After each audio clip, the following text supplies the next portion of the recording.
कितने लोग जिस थाली में खाते हैं उसी थाली में छेद कर देते हैं, जिस नाव में बैठते उसी नाव में छेद कर देते हैं, जिस आश्रम में रहते उसी आश्रम को बंटाधार कर देते हैं, और जिस घर में रहती हैं कितनी स्त्रियां उसी घर को बर्बाद कर देती है।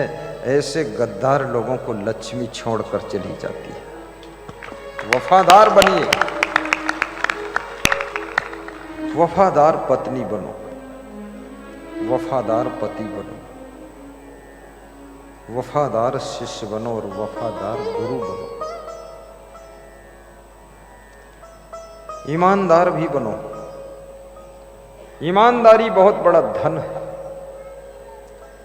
जो चीज पैसे से नहीं मिल सकती है वो चीज ईमानदारी से तुमको मिल सकती है। ईमानदारी बहुत बड़ी चीज है। एक बालक उत्तर प्रदेश में बाराबंकी जिले में बड़ी सी परात में चना, मुरमुरा, मूंगफली, चाट बेचता था।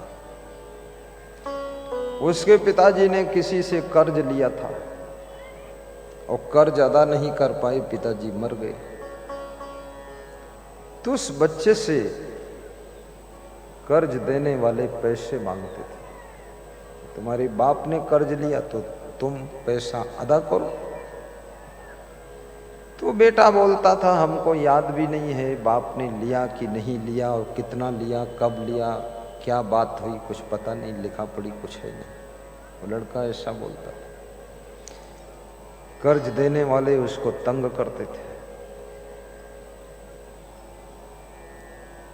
बूढ़ी माँ घर में थी और बालक 15 साल की उम्र है, गरीबी का समय है।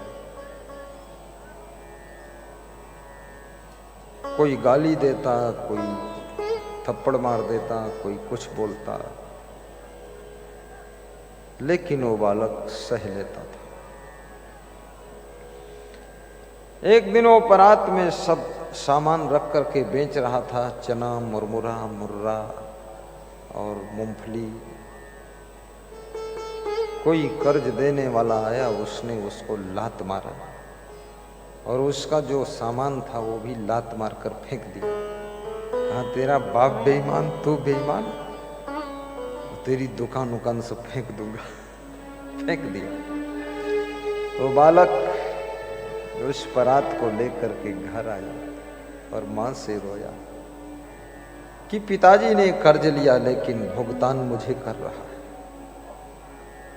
और लात भी खाया हूं, गाली भी खाया हूं, और मां तू मेरे सिर पर हाथ रख दे, मैं तेरे चरणों में सिर रख देता हूं।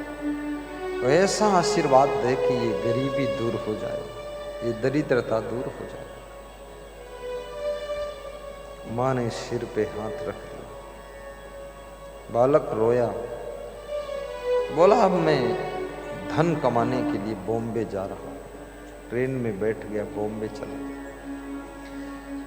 एक किराना की दुकान, सेठ की दुकान थी, उसके सामने वो दिन भर खड़ा रहा। बॉम्बे पहुंचा, उस दुकानदार ने पूछा तू यहाँ क्यों खड़ा, चोर है, कौन है? याद रखना जिस समय संकट में तुम फंसते हो तो हर तरह से संकट ही आता है। ऐसे विकट विकट संकट आते। तो उसने अपनी कहानी सुनाई। दुकानदार सेठ ने कहा कि मैं आपके यहाँ नौकरी करना चाहता हूं। नौकरी रख लिया। कभी दुकान में काउंटर पर 100 रुपये पड़े हैं, कभी 50 रुपये कहीं पड़े हैं।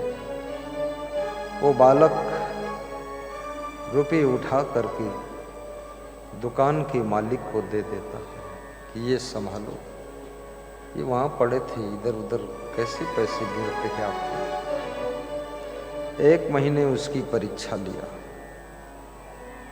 ईमानदारी में वो बालक पास हो गया।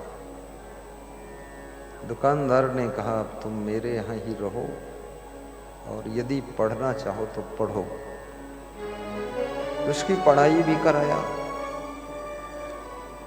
और अपनी बेटी का विवाह उसी लड़के के साथ कर दिया। एक ही बेटी थी, उस घर का, उस संपत्ति का वो बालक मालिक बन गया।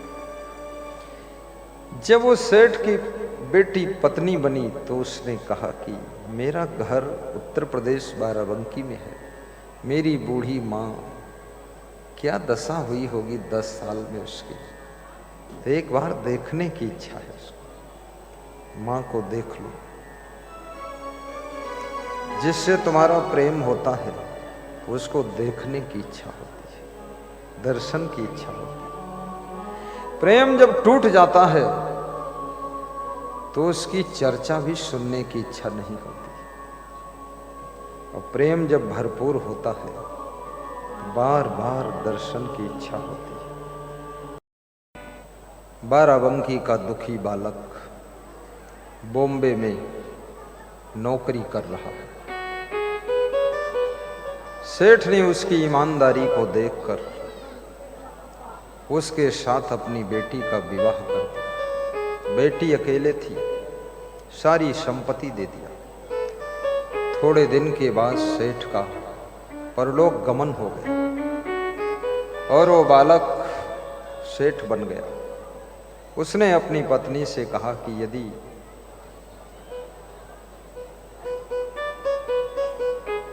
मेरे साथ तुम भी चलो उत्तर प्रदेश बाराबंकी, मेरी माँ बूढ़ी है, कमजोर है, क्या दशा हुई होगी, मर गई होगी कि जिंदा होगी, जरा उसको मिलता हूं चल के। पति पत्नी दोनों कार से आते हैं, ये सत्य घटना है। आ करके अपनी माँ से वो बालक मिलता है, सिर में चरण रख, सिर चरणों में रख देता है और मां से कहता है एक बार और आशीर्वाद दो, एक बार तूने मां आशीर्वाद दिया तो मैं सेठ बन गया, अब फिर से आशीर्वाद दो तो बाराबंकी में एक मंदिर बना दो। और बाराबंकी के लोगों ने मुझको लात मारा था, तो उस मंदिर के गेट पर अपनी मूर्ति लेटी हुई बना दूं। जो मंदिर में दर्शन करने आए अपनी अपनी लात, अपना अपना पांव मेरे ऊपर रख करके तब मंदिर में प्रवेश हो, क्योंकि ये लात खाने वाला बाराबंकी का बालक आज बॉम्बे का सेठ बन गया है। मां ने कहा बेटा मंदिर बना दो, मंदिर बनाया और मंदिर के सामने मेन गेट पर अपनी मूर्ति बनाया। आज भी वो मंदिर बना है, मूर्ति बनी है, लेटी हुई मूर्ति, कि मेरे ऊपर लोग लात रख करके मंदिर में जाएं, भगवान का दर्शन करें। लोग साइड से निकल जाते, उस पर लात नहीं रखते, जिनको पता है, नहीं पता तो रख भी देते। उसने कहा लात खाकर मेरी बात बन गई है। विष्णु भगवान को भृगु जी ने लात मारा था, विष्णु भगवान जगत पूज्य हो गए। विभीषण को रावण ने लात मारा था, विभीषण राम के प्रेमी बन गए। लात खाने वाले कितने महान बने। इसलिए याद रखना, कभी कोई अपमान कर दे, समझ लो कुछ बड़ा तुम्हारे जीवन में होने वाला है, कुछ बड़ी उपलब्धि अब होगी। जो सम्मान तुमको नहीं दिला सकता है, उससे बड़ी उपलब्धि तुमको तुम्हारा अपमान दिला सकता है। यदि कोई रिश्तेदार तुम्हारा अपमान कर दे, मन दुखी हो जाए, चोट लग जाए, वो चोट, वो दुख, वो अपमान का दर्द आपको एक दिन धनवान भी बना देगा, महान भी बना देगा, और उनसे सबसे जिन्होंने आपका अपमान किया है उनसे एडवांस आप ऊंचाई पर पहुंचोगे, और वही लोग एक दिन आश्चर्य में पड़ेंगे कि इतना आगे कैसे बढ़ गया।